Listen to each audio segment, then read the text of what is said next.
시청자 여러분 안녕하십니까. 지역경제 매거진 곽경호입니다. 한 주간의 다양한 지역경제 뉴스를 모아 전해드리는 116번째 지역경제 매거진. 오늘 이 시간에는 먼저 울산 화학의 날 행사 현장을 찾아가 보겠습니다. 올해는 유엔이 정한 세계 화학의 해입니다. 유엔은 퀴리 부인의 노벨 화학상 수상과 국제화학연합 설립 100주년을 맞아 현대 화학의 성과와 인류에 대한 기여를 기념하기 위해 올해를 세계 화학의 해로 정했다고 하는데요. 세계 화학의 해를 맞아 마련된 울산 화학의 날은 과연 어떤 행사인지 지금부터 저와 함께 보시겠습니다. 제5회 울산 화학의 날 행사가 지난 22일부터 27일까지 엿새간 다채롭게 마련됐습니다. 올해 행사는 울산 테크노파크 주관으로 울산과학기술대학교와 울산대학교, 울산대공원 등지에서 잇따라 개최됐습니다. 울산 화학의 날은 지난 1968년 3월 22일 울산 석유화학공단 기공식을 기념해 지난 2007년 지정됐습니다. 올해는 유엔이 정한 세계 화학의 해로 이번 행사의 의미가 더욱 컸습니다. 유엔은 퀴리 부인의 노벨 화학상 수상과 국제화학연합 설립 100주년을 맞아 현대 화학의 성과와 인류에 대한 기여를 기념하기 위해 올해를 세계 화학의 해로 정했습니다. 물질의 성질과 변화를 연구하는 화학은 우리가 세상을 이해하기 위해 꼭 필요한 핵심 과학입니다. 화학의 중요성은 오늘날 더욱 확대되고 있습니다. 현대의 화학은 식량과 연료, 소재, 의약품 개발은 물론이고 정보통신과 바이오 기술의 발전에 가장 핵심적인 역할을 하고 있습니다. 현대의 풍요롭고 건강하고 안전한 삶이 모두 화학에 의해 가능해진 것이라고 해도 지나치지 않습니다. 식량 생산을 6배 이상 증가시킨 1960년대의 녹색혁명도 화학, 비료, 농약, 농기계, 육종에 의해 가능해진 것입니다. 땅속의 석유를 이용해 새로운 연료와 고분자 소재를 개발하고 모래에서 정보와 시대를 가능하게 만들어준 반도체 소재를 생산하게 된 것도 모두 화학 덕분이었습니다. 또 감염을 막아주는 소독약에 이어 항생제 등도 모두 화학의 성과입니다.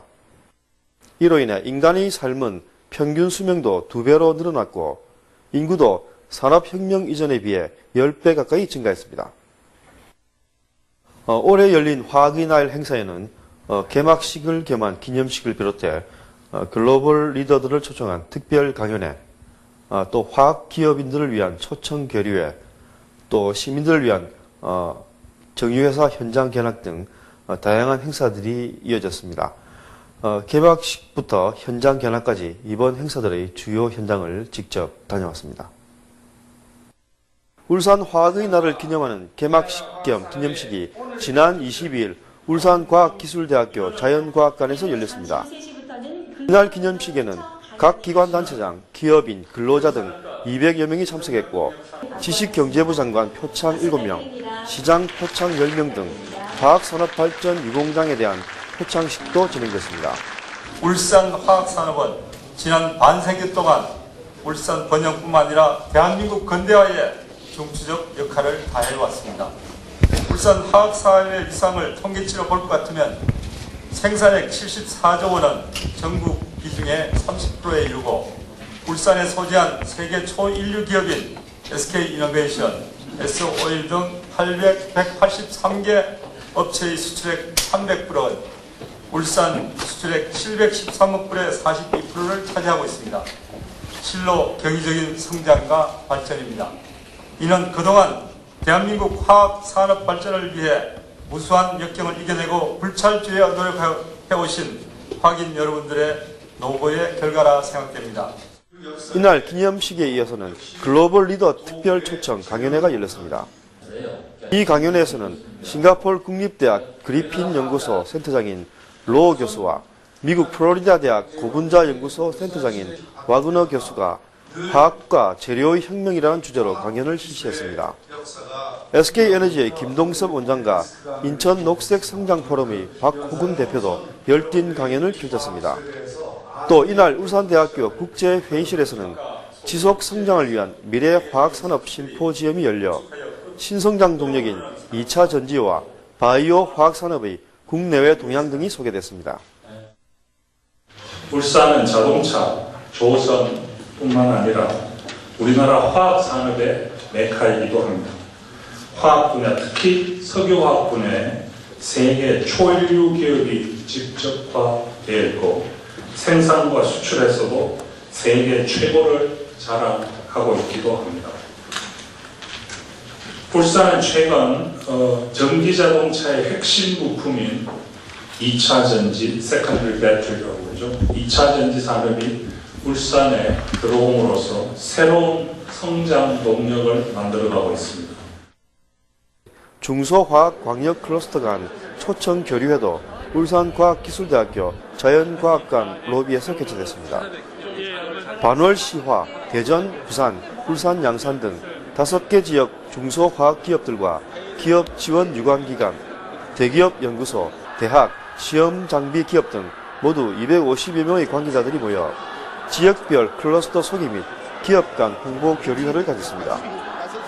100여 개의 화학기업들이 참여한 2011 한국화학소재산업 전시회도 울산과학기술대학 자연과학관 로비에 마련됐습니다. 각 기업들은 홍보부서를 설치해 각자 기업의 기술력과 제품 등을 홍보하는 동시에 바이어 및 문의 상담을 가졌습니다. 저 기술도 이제 2009년도에 세계 시장이 한 3조 원 정도 되는 소재 시장이고요. 2017년도에 한 10조 원 정도 되는 시장인데 저희 기술이 세계에서 가장 경쟁력이 있고 품질이 제일 좋은 기술입니다. 그런 기술들을 이제 하나하나 저희가 이제 국내 회사에 이전을 하고 있고요. 그래서 지금 기술 중에 하나 나노 산화아연은 이제 국내 회사에 이전이 끝났습니다. 나머지 기술도 하나씩 이제 이전이 될 겁니다. 저희 회사에 이런 제품을 알리고 여러분들께 이제 저희 회사를 소개하는 그런 의미에서 참석을 하게 되었습니다. 이번 계기로 이제 저희가 울산시의 이런 행사에 좀 더 적극적인 참여를 하고 울산시의 이제 주력 사업 중에 하나인 화학 산업을 또 발전시키는 의미에서 이렇게 나왔습니다. 이날 저녁에는 문수 컨벤션 센터에서 중소화학인의 밤이 열렸습니다. 국회의원, 정부기관, 지방자치단체, 연구소, 지역별 중소화학기업 등 100여 명이 참석해 중소화학기업 발전에 공로가 큰 단체나 기업, 개인에게 표창식을 가졌습니다. 올해 화학의 날 행사에는 지역을 대표하는 석유화학 업체를 견학하는 프로그램도 마련됐습니다. SK에너지와 S-오일은 시민 200여 명을 회사로 초청해 현장 견학을 실시했습니다.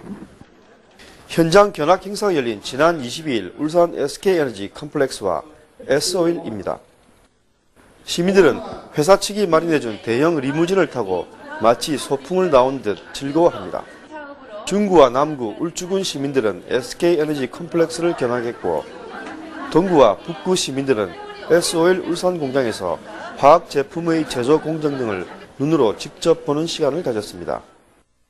홍보관에 가서 시청도 하고 이래서 이제 석유가 우리 생활에 밀접한 관계가 있다는 것을 알았습니다. 그리고 한 그 생활하는데 한 80% 정도가 우리 이렇게 기름하고 관련이 많다는 걸 알았습니다. 많은 걸 배워가고 에너지가 어떻게 생산된다는 걸 제가 알고 있는 것 외에 많이 도움이 됐다고 생각합니다. 석유화학은 울산 산업의 시작이었습니다. 석유화학은 산업의 살이라고도 하는 아주 중요한 역할을 하고 있습니다. 이러한 중요한 역할을 하고 있는 석유화학에 대해 가지고 울산 시민들에게 조금 더 자세하게 알려줄 수 있는 기회를 갖고자 이런 자리를 만들었습니다. 한편 화학 꿈나무 육성을 위한 제5회 이동화학관이 26일과 27일 양일간 울산대공원 남문광장에서 전시실 16개를 운영해 시민들의 호응을 얻었습니다. 이 밖에 석유화학업체 종사자들은 24일과 25일 울산 문수국제양궁장 및 문수축구경기장 보조구장에서 화학인 축구대회를 개최했고 온산프라자 볼링센터에서는 화학인 볼링대회가 열리는 등 다양한 이벤트 행사가 열려 큰 관심을 끌었습니다. 최근 국제적인 화학업종의 경기 회복을 타고 울산의 석유화학업계가 호황을 맞고 있다고 합니다. 최근 섬유 및 플라스틱의 원료의 국제적인 공급 부족 사태가 이어지면서 지역 유압계의 생산 라인이 풀 가동되고 있다고 하는데요. 세계 화학의 해를 맞아 정말 반가운 소식이 아닐 수가 없습니다. 울산의 석유화학업계에 찾아온 제2의 호황은 과연 어떤 것인지 자세하게 살펴보겠습니다. 울산 지역의 석유화학업계가 유화업종의 국제적인 경기 회복을 타고 제2의 호황기에 접어들고 있습니다. 최근 섬유 및 플라스틱 원료의 국제적인 공급 부족 사태가 이어지면서 지역 유화업계의 생산 라인이 풀가동되고 있는 것입니다. 우선 나일론 원재료인 카프로락탐의 경우 중국을 중심으로 수요가 급증하고 있는 반면 생산 설비의 신증설은 없어 공급 부족이 장기화 양상을 나타내고 있습니다. 최근 카프로락탐의 가격은 톤당 3,150달러를 기록하면서 사상 최고가를 경신한 데다 공급 부족 현상도 한층 심화될 전망입니다. 실제 세계 수요의 23%를 차지하고 있는 중국의 카프로락탐 공급 대비 초과 수요는 지난해 51만 톤에 달합니다. 이는 중국 내 카프로락탐 생산 능력 대비 100%가 웃도는 물량입니다.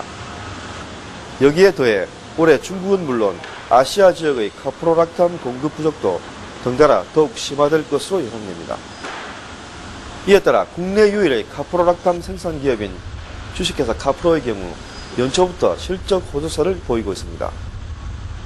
업계에서는 국내 시장 점유율 87%를 차지하는 카프로가 지난해 매출 9,307억 원과 영업이익 1,080억 원에 이어 올해도 사상 최대의 실적을 기록할 것으로 내다보고 있습니다.